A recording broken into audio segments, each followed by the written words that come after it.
Good morning all of you. अब देखते हैं अगला जो है साइटोप्लाज्म है, ठीक है। इससे पहले सेल वॉल देखे थे, अब साइटोप्लाज्म है, ठीक है। साइटोप्लाज्म को साइटोसोल भी बोलते हैं, ठीक है। बहुत ज्यादा साइटोसोल भी लिखा रह सकता है, तो साइटोप्लाज्म और साइटोसोल एक ही चीज है, ठीक है। अब देखते हैं क्या सिंपल से यहाँ पर ये पार्ट फोकस करो, ठीक है, कि साइटोप्लाज्म है क्या। तो मान लेते हैं रफली एक सेल है, ये बाहर सेल वॉल, उसके अंदर प्लाज्मा मेम्ब्रेन है, देखो यहाँ पर। फिर क्या है, ये है न्यूक्लियर इन्वेलप, मतलब ये बीच में जो है ये पार्ट जो है ये न्यूक्लियस होता है। ये न्यूक्लियस को थोड़ा सा डिटेल में दिखाया गया है, ठीक है। ऐसे बेसिकली अगर हम बात करें, ये प्लाज्मा मेम्ब्रेन है और ये बीच में जो न्यूक्लियस होता है डॉट स्ट्रक्चर, वो न्यूक्लियस, और इसके बीच में जो ये पार्ट है इसी को बोलते हैं साइटोप्लाज्म। साइटोप्लाज्म जनरली ये जितना भी फ्लूइड बचा हुआ है प्लाज्मा मेम्ब्रेन और न्यूक्लियस के अलावा, उसको बोलते हैं साइटोप्लाज्म, ठीक है। तो वही यहाँ पर ये साइटोप्लाज्म में क्या क्या आ जाएगा, माइटोकॉन्ड्रिया आएगा, गोल्गी एपेटस, वैक्यूल, ईआर, फिर क्या बोलते हैं इसमें जितना भी राइबोसोम्स वगैरह और भी फिब्रिल्स, ये सब वगैरह, ठीक है। यहाँ पर लिखेंगे साइटोप्लाज्म मतलब part of cell which occurs between plasma membrane and nuclear envelope called cytoplasm. मतलब प्लाज्मा मेम्ब्रेन और न्यूक्लियर एनवेलप, मतलब इसके और इसके बीच में जो ये पार्ट है उसको बोलते हैं साइटोप्लाज्म, ठीक है। अब साइटोप्लाज्म को दो बार में पार्ट में बांटा गया, एंडोप्लाज्म और एक्टोप्लाज्म, या जिसको सेल कॉर्टेक्स बोलते हैं, ठीक है। तो एंडोप्लाज्म, एंडो मतलब अंदर होगा, एक्टो मतलब बाहर होगा, ठीक है। तो अब अंदर बाहर का क्या चक्कर है ये देखते हैं कि inner granular part called endoplasm. मतलब क्या है कि जैसे कि ये पार्ट यहां ले रहे हैं, देख लो ऐसे, तो ये बाहर की तरफ और ये अंदर की तरफ, तो ये अंदर वाला जो पार्ट होगा, ठीक है, इसको बोलेंगे एंडोप्लाज्म। और जो सेल वॉल से लगा होगा, ठीक है, वो एक्टोप्लाज्म या फिर सेल कॉर्टेक्स कहलाएगा, ठीक है। अब इसमें aqueous ground substance called cytosol बोले क्या, इसी को हम लोग साइटोसोल भी बोलते हैं। और दूसरे लैंग्वेज में अगर हम बात करें कि साइटोप्लाज्म तो एक ओवरऑल हो गया, पर बीच में जो कनेक्शन वगैरह है या फिर मान लो फ्लूइड है, जितना भी वाटर है उसमें, वो साइटोसोल कहलाएगा, ठीक है। तो यानी कि इसमें जितना एक्वस सब्सटेंस है उसको हम लोग साइटोसोल बोल सकते हैं, ठीक है। अब साइटोसोल और साइटोप्लाज्म में क्या डिफरेंसेस है, थोड़ा बहुत डिफरेंस, ज्यादा नहीं है, दोनों को सेम ही बोलते हैं। पर यहां पर देख लेते हैं कुछ साइटोसोल के बारे में, क्योंकि बुक में दिया हुआ तुम लोग, ठीक है।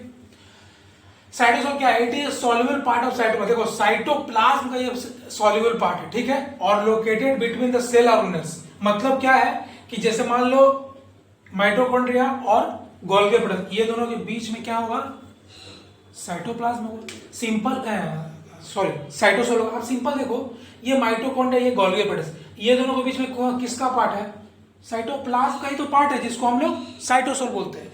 तो ये सिंपल समझना, ये साइटोसोल एक टर्म दिया गया है, ठीक है, थोड़ा और अपडेटेड टर्म बोल सकते हैं, जिसमें कुछ और भी डिटेल में जाएंगे। साइटोप्लाज्म का मतलब क्या है, ये पूरा यहां से यहां तक एरिया, साइटोसोल उसके बीच में थोड़ा डिफरेंशिएट करके पड़ेगा, बस, और कुछ अंतर नहीं है। Cytosol contain protein fibre called cytoskeleton. Cytosol जो है दो ऑर्गेनेल के बीच का जो कनेक्टिंग है उसको साइटोसोल बोल रहे हैं। और ये साइटोसोल कहाँ है, साइटोप्लाज्म के अंदर ही है, ठीक है। जैसे अगर हम बात करते हैं, ठीक है, देखो यहाँ पर ये है साइटोप्लाज्म, समझना यहाँ पर। अब ये ऑर्गेनेल एक है और एक दूसरा ऑर्गेनेल, ये दोनों के बीच में जो कनेक्टिंग होगा वो साइटोसोल करेगा, ठीक है। और ये सॉल्युबल पार्ट है, तो ये लाई किस में कर रहा है, किस में ये फॉल कर रहा है, किस में है ये, तो साइटोप्लाज्म के अंदर ही है, वही चीज यहाँ पर। अब इसमें तीन तरह का प्रोटीन फाइबर है जिसको हम साइटोस्केलेटन बोलते हैं, ठीक है।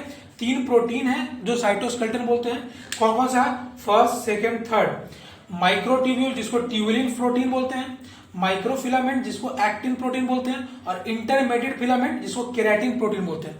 देखो ये इंपॉर्टेंट नहीं है, ये हायर क्लास में पढ़ना है, ठीक है, बट फिर भी याद रखो, ठीक है, कि ट्यूबुलिन प्रोटीन कौन सा देगा, माइक्रोट्यूब्यूल, ट्यूब्यूल से ट्यूबुलिन, फिर माइक्रोफिलामेंट से एक्टिन प्रोटीन, इंटरमीडिएट फिलामेंट से केराटिन, ठीक है।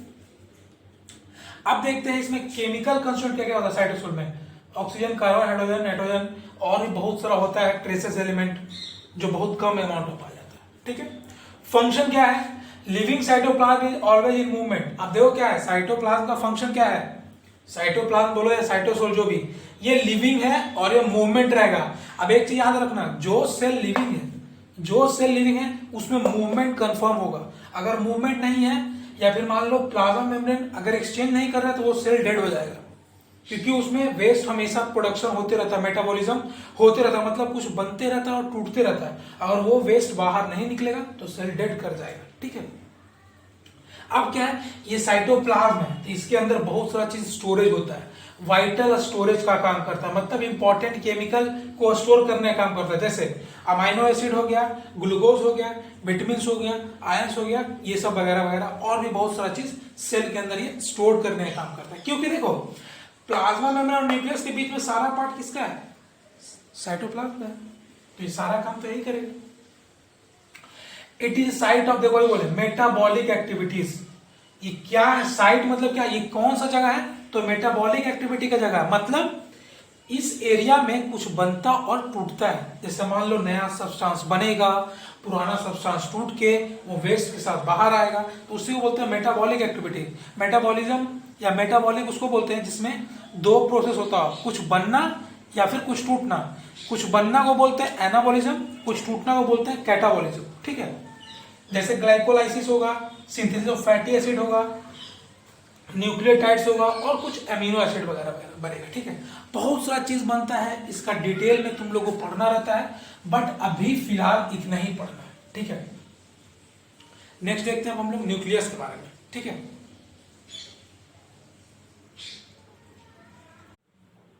हाँ, तो देखते हैं अब आगे न्यूक्लियस के बारे में, ठीक है।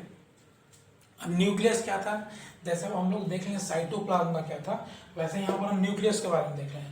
ये रफली फिगर हम बनाए कि जैसे कि नॉर्मली अगर ये एक सेल है, ठीक है, तो इसके बीच में डॉट स्ट्रक्चर क्या हो जाएगा, न्यूक्लियस, ठीक है। तो यहाँ पर वही फिगर बना हुआ है कि सेल वॉल है, प्लाज्मा मेम्ब्रेन है, साइटोप्लाज्म है, और बीच में न्यूक्लियस है, ठीक है। न्यूक्लियस क्या है, कैसा होता है, ये देख लेते हैं। इट इज डार्क कलर्ड, देखते हो हमेशा मैक्सिमम जितना भी फिगर बुक में दिखाया रहेगा, और हम लोग को तो बुक का ही फिगर देखना पड़ता है, अब हम लोग तो इलेक्ट्रॉन माइक्रोस्कोप से हर समय तो नहीं देख सकते हैं। तो डार्क कलर्ड, स्फेरिकल, ओवल और डॉट स्ट्रक्चर जो सेंटर में प्रेजेंट होता है किसी भी सेल के, वो न्यूक्लियस होता है। It plays a vital role in cellular activities reproduction, मतलब क्या है कि ये बहुत ही इंपॉर्टेंट इसका काम है। क्या काम है कि जो सेल का काम होता है, तो सबसे पहले सेल का काम करने में हेल्प करता है, और साथ में उसका नंबर बढ़ाने का, यहाँ रिप्रोडक्शन से रिलेटेड क्या है कि नंबर बढ़ाने का काम वो करता है, डिवीजन करता है। पढ़ो आगे पढ़ोगे कैरियोकाइनेसिस, ठीक है। कैरियोकाइनेसिस मतलब न्यूक्लियस का डिवीजन होता है, ठीक है। साइटोकाइनेसिस मतलब साइटोप्लाज्म का डिवीजन, ये हायर क्लास में पढ़ोगे तुम लोग। The chromatin materials gets organized into chromosomes, ठीक है। The chromosomes contain information for inheritance of features from parents to next generation in the form of DNA, deoxyribonucleic acid and protein molecules। अब इसका मतलब क्या है, ये देखो पहले कि जो क्रोमैटिन के बारे में बताते हो, जितना भी ये हाईली क्वाइल्ड स्ट्रक्चर यहाँ बना हुआ है, ये हाईली क्वाइल्ड स्ट्रक्चर बना हुआ है हेयर लाइक, ये है क्रोमैटिन, ठीक है। तो ये बोले तो क्रोमैटिन मटेरियल ऑर्गेनाइज होकर के क्या बनता है, क्रोमोसोम्स, जो आगे हम पढ़ाएंगे इसके बाद क्रोमोसोम्स क्या होता है, ठीक है। और वो क्रोमोसोम्स क्या करता है, इंफॉर्मेशन, मतलब क्या है कि जैसे मान लो कि हम लोग का फीचर्स क्या होना चाहिए, या मान लो कि इंसान का बच्चा है, या फिर मान लो डॉग है, या फिर मान लो कैट है, या फिर मान लो कोई बर्ड है, उसका कैरेक्टर क्या क्या होगा, वो अगले जनरेशन मतलब नेक्स्ट जो होगा एग के थ्रू या बेबीज के थ्रू अगले जनरेशन में वो चीज ले जाने का काम कौन करता है, क्रोमोसोम काम करता है, ठीक है।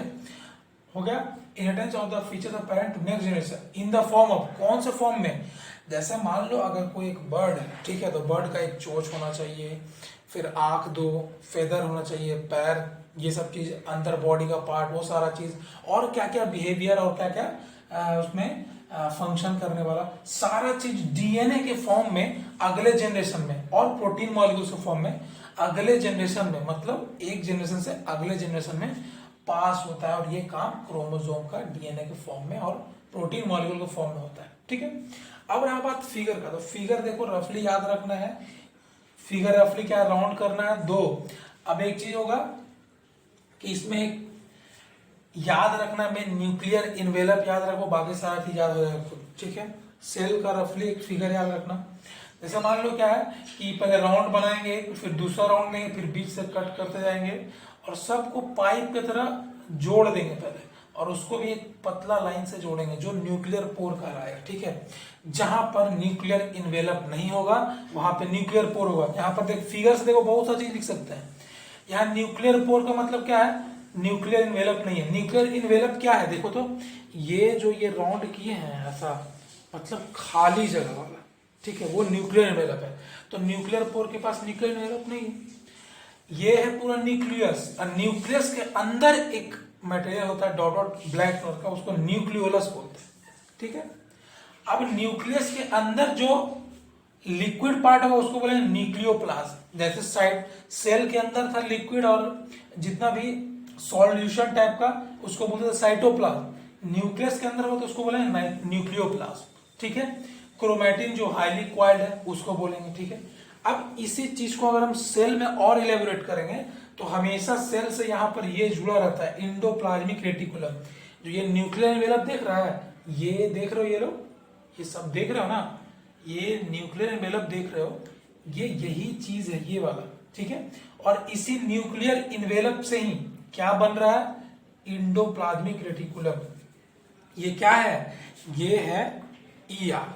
क्या है, ये है ईआर। ईआर मतलब इंडोप्लाज्मिक रेटिकुलम। ठीक है ना,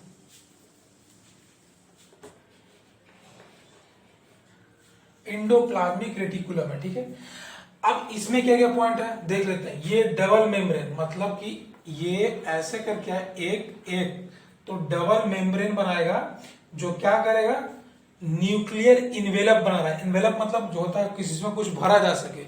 तो यहाँ पर देखो दो ऐसे बना देगा तो इसके बीच में कुछ फ्लूइड भर सकते हैं ना, वही चीज है।